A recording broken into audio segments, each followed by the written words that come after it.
నమస్తే, welcome to BRK real estate. నేను ఝాన్సీ. ఇవాళ మన స్టూడియోలో మనతో పాటు ఉన్నారు real estate investment advisor Nanduri Ravikumar గారు. మరి సార్ని ఇవాళ అడగబోయే క్వశ్చన్ ఏంటి అని అంటే, గోల్డ్ కి సంబంధించి. గోల్డ్ అంటే ప్రతి మహిళకి ఎంతో ఇష్టం అని అందరికీ తెలిసిందే. సో ఆ గోల్డ్ రేట్లు ఏవైతే ఉన్నాయో అవి ప్రస్తుతానికి తగ్గుతూ ఉన్నాయి, మరి ఫ్యూచర్ లో పెరుగుతాయా అనే వాటి గురించి క్లియర్ గా సార్ అయితే అడిగి తెలుసుకుందాం.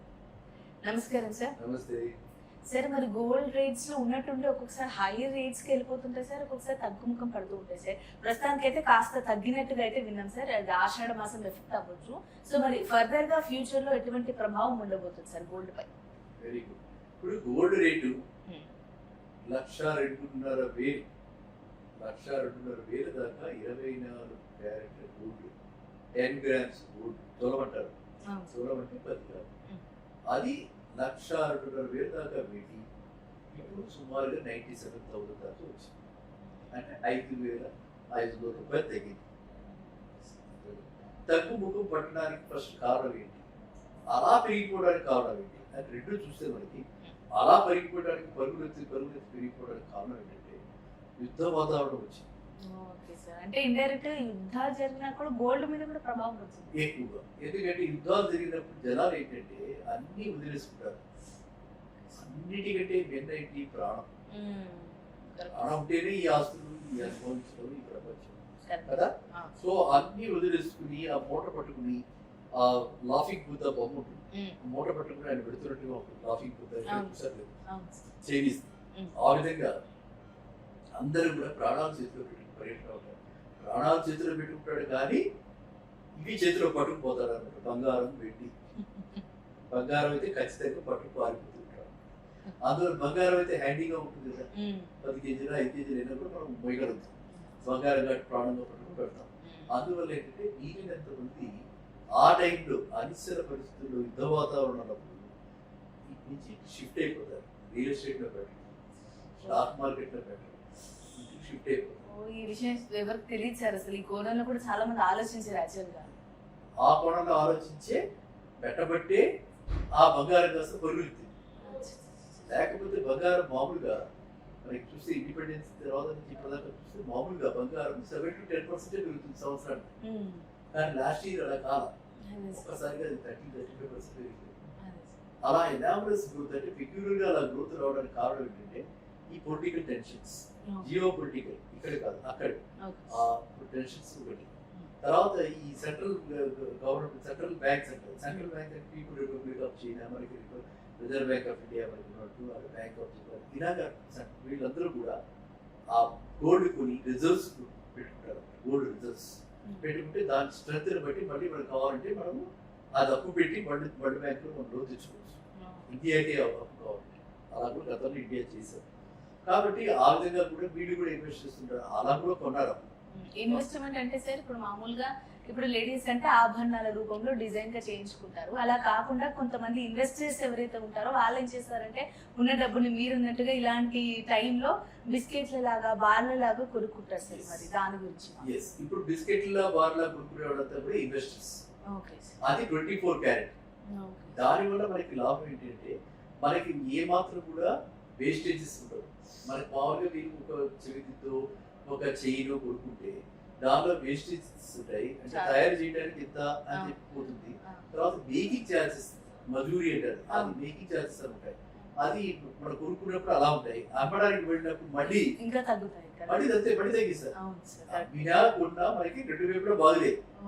కాబట్టి ఆర్నమెంటల్ గోల్డ్ లో మనం పెట్టుబడి పెట్టి, అంటే చెవితులు కొనుక్కుని, ఉప్పు దిద్దులు పెట్టుకుని, నెక్లెస్ కొనుక్కుని, వడ్డీలు అలాంటివి కొనుక్కుంటే రెండు వైపులా మనకి నష్టమే. అంటే ఇన్వెస్ట్మెంట్ పర్పస్ కొనుక్కోకూడదు. అది ఊరి మన అలంకరణకి, సొసైటీలో మనం తప్పదు. కాబట్టి ఇప్పుడు ఈ శ్రావణ శుక్రవారం వరకు వస్తాయి కదా, మళ్ళీ శ్రావణ మాసంలో మళ్ళీ మీరు ఎంత కొంటారు. అదేమంటే వరలక్ష్మి వృతం అంటారు, అమ్మవారికి పెట్టి ఏదో పూజించి నెక్స్ట్ డే నుంచి మీరు పెట్టుకోవడానికి కదా. సో కాబట్టి ఆ రేట్ ఎలా ఉన్నా ఏం చేసినా సరే ఈ సర్టిఫికెట్ ఫీలింగ్ మీకు ఉంటుంది. కాబట్టి నా ఉద్దేశంలో మీరు అడిగిన దానికి ఇన్వెస్ట్ చేయాలి అంటే మాత్రం బార్లలో, బిస్కెట్లలోనే ఇన్వెస్ట్ చేయాలి. Investment only for the purpose of investment. అదనపు డబ్బు ఎక్కువగా ఉందో మనం ఇన్వెస్ట్మెంట్ అనుకుంటే అంతే చాలు. ఆల్రెడీ నాకు సెట్ ఉన్నాయి, ఎంత ఉన్నాయి నాకు 4 సెట్ చెవులు ఉన్నాయి, ఇంకెందుకు అని అనుకుంటే ఇలా చేయాలి. ఓకేనా?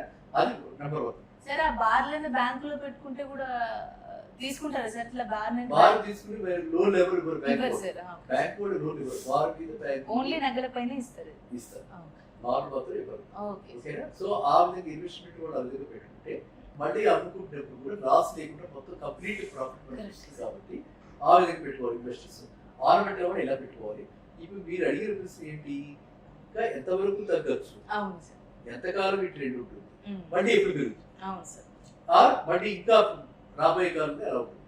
ఇప్పుడు దీని మీద ఏంటంటే మనకి అందరం చూస్తున్నాం, ఈ తగ్గడానికి మాత్రం 90,000 దాకా రావచ్చు.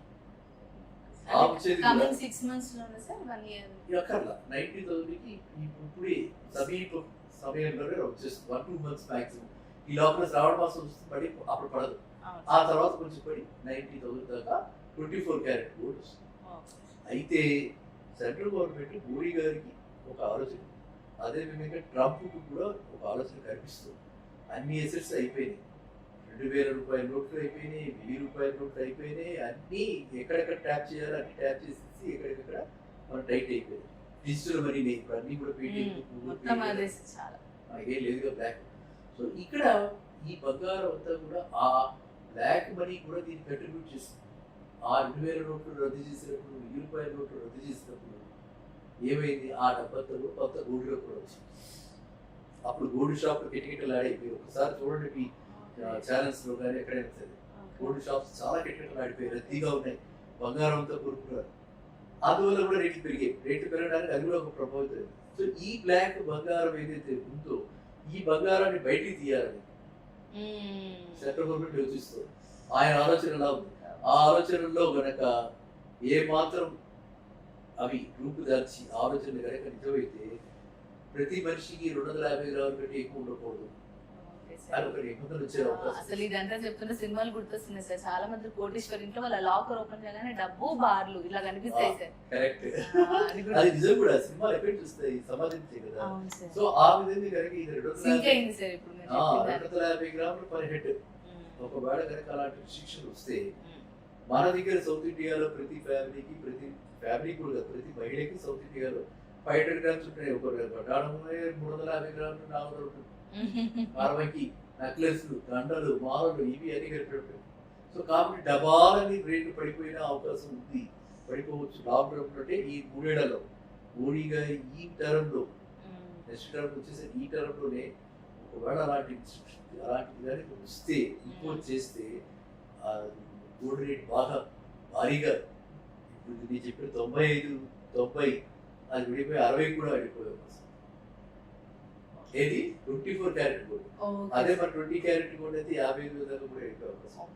కాబట్టి గోల్డ్ కొనుక్కునే కూడా ఎవరైనా సరే అవసరార్థం ఎంతైతే మనకి గోల్డ్ కావాలి, పెళ్ళ పెట్టి ఒకసారి చూసుకునే పెట్టి లైఫ్ టైం ఈవెంట్స్ అట్లాంటి వాటికి మనం కొనుక్కోవాలంటే కొనుక్కోవడం. అంతే విధంగా లాంగ్ టర్మ్ వ్యూలో పెట్టుబడి పెట్టి ఒక రియల్ ఎస్టేట్ లాగా, ఒక స్టాక్ మార్కెట్లో దీన్ని పెట్టినట్టుగా ఇందులో